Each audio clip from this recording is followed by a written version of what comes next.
L'entourage de Breskel semble être aux écoutes. Les intrus sont épiés, tantôt conduits jusqu'à des repères cachant des merveilles insoupçonnées, tantôt, pourrait-on dire, repoussés, chassés. Lorsque tombe cet étrange silence, je sais que je ne suis pas seul.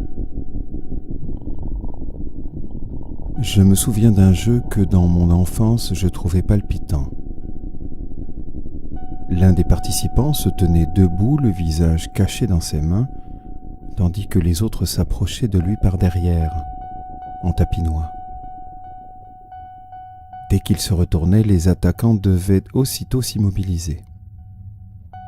Si l'un d'eux était surpris en train de faire un mouvement, il devait à son tour prendre la place de son camarade.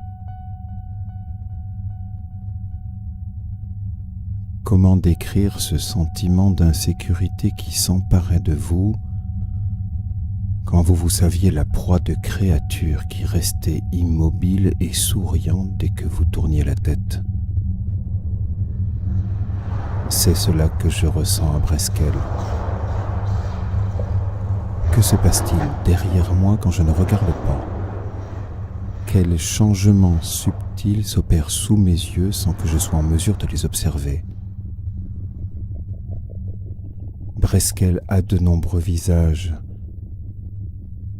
Je le soupçonnais déjà lorsque je vins ici pour la première fois. Maintenant, j'en ai la certitude. J'entrai dans une pièce latérale où la lumière était tamisée.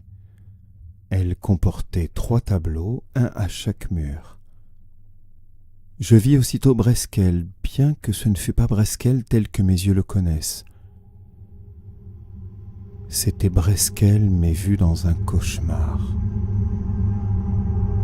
Les murs étaient affaissés, fissurés, couverts de moisissures et de plantes étranges. Au-dessus du toit ravagé, le toit d'une ruine avec des ouvertures béantes entre des poutres vermoulues, s'élevaient des nuages menaçants dans un ciel plombé. Le reflet de ces nuages brillait d'une étrange lumière dans les débris coupants. Seul reste des vitres de la porte de la terrasse. Les roses grimpaient le long de la maison comme de grandes fleurs voraces d'un rouge vénéneux. Elles avaient pénétré dans la galerie. Des feuilles tombées étaient pareilles à des taches de sang sur les pierres du perron. Les roses ressemblaient, plus que jamais dans la réalité, à une vague, un raz de marée qui se déversait dans toutes les directions. Cette végétation issue d'une vision hallucinatoire changeait de nature tandis que je la regardais. Elle devenait liquide, une mer. Elle s'introduisait dans la maison comme dans une coquille vide. Elle tombait en cascade sur les marches du perron et poursuivait sa course sur le gazon à l'abandon jusqu'à une silhouette en fuite qui se profilait, blanche, sur le fond obscur du bois. Je reconnus la nymphe. Le regard qu'elle jetait par-dessus son épaule n'était pas d'une charmante ironie, mais figé par la peur. Elle ne s'enfuyait pas par jeu, mais pour sauver sa vie. Les bras tendus en avant, elle fuyait, affolée, la maison fantomatique. Mais dans la forêt, un danger encore plus grand semblait menacer.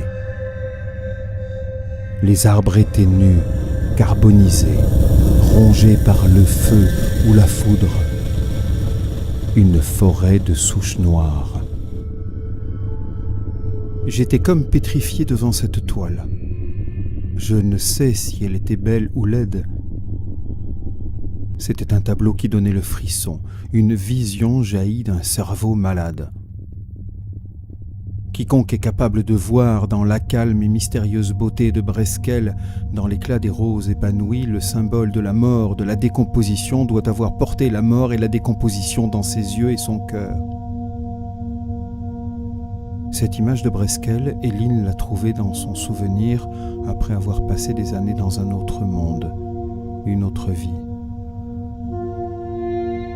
Quel monde!